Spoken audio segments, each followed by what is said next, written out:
Thank you so much, Emma. And thank you all for coming. I'd like to just express my gratitude to everyone here at the gallery, Emma, Kevin, Sean, Jess, all the fellow artists.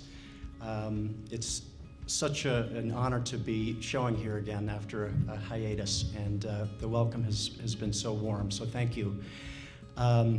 Thanks to my family who are here tonight. My dad's here tonight. I have family cheering me on from afar as well, and also ran into a former childhood classmate, which is wonderful, always wonderful to reconnect in that way.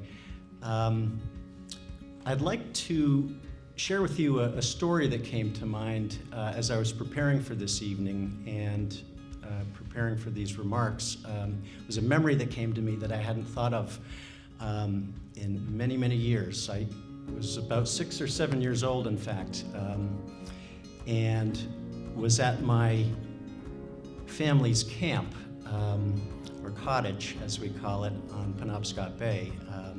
My grandparents used to maintain this rustic camp, a place called Cape Rozier, which is in Brooksville, Maine. And it's now belongs to my parents. It's a huge part of our family's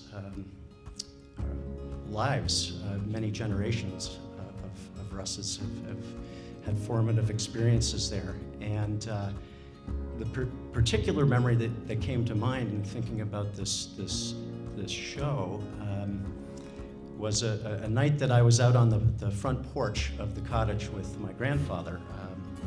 And we called him Bob. Bob Russ was his name, but my brother Andrew and I called him Bob. And it was an evening, probably in July. I was 6, Andrew would have been 9, and we were sitting with Bob on the porch, looking out across Penobscot Bay. And from the porch, looking out, it's a vast, vast view across East Penobscot Bay, out towards Stonington and Deer Isle. And the sun had gone down, and the moon was coming up, way down by Stonington. And my brother, who has a very scientific mind, he's a doctor now. I'm the artist, he's the scientist. I think he was trying to impress Bob. And he said, "Bob, did you know that the moon is 238,900 miles from Earth?" And Bob sat back and he looked at the moon and he said, "Wow, I never knew I could see that far." And a short while later, as the moon was coming up fully over the landmass in the distance and creating that sparkling path that you've probably all seen, it looked like the moonlight was coming directly across Penobscot Bay to where we were sitting. Bob said, "I wish I could live forever, just to see what happens." And I think Bob could be excused for having a thought like that when sitting in a place like that and witnessing such an incredible, beautiful, natural phenomenon in front of us. And so that story came to mind when I was thinking about why it is I do what I do.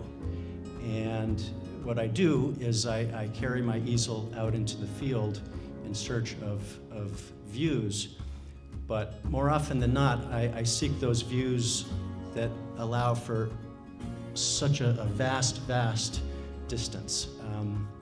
There's something about that reaching out almost into infinity that just really stirs the imagination and allows you to think those big thoughts. And so although my paintings, which are in the next room, are certainly about specific places, and in fact the titles of my paintings are pretty prosaic: View of Richmond Island, Muscle Ridge Islands. I think the paintings themselves are poetic in the sense that they strive to capture a larger concept than just physical things. And the reason that I paint personally is that I get to have those moments. But I know ultimately the paintings themselves will be seen by others. And it's really my hope that people might recognize a specific island or a specific place in the painting, but that they might also be transported in a way to a greater understanding of their world and maybe where they fit in that world. So I hope you enjoy the paintings. I also want to mention just how honored I am to be showing with James and Mike and Emily. I've known Emily for years and was so sorry to miss her, although, as Emma said, we can't feel too sorry for someone going to the Olympics. And then both James and Mike I have met only recently, but we've hit it off immediately. And to Lisa's point about the community of artists and being around other creative people, it's powerful. And you don't have to be an artist yourself to be a part of that conversation. And in fact, artists love talking to other artists, but artists love talking to doctors and scientists and you name it. There's always something to be gained in having those conversations, and art is a great bridge in that regard. So I promised my wife I would keep it brief. I've already gone well beyond that. But thank you, and enjoy the rest of the evening. Thank you.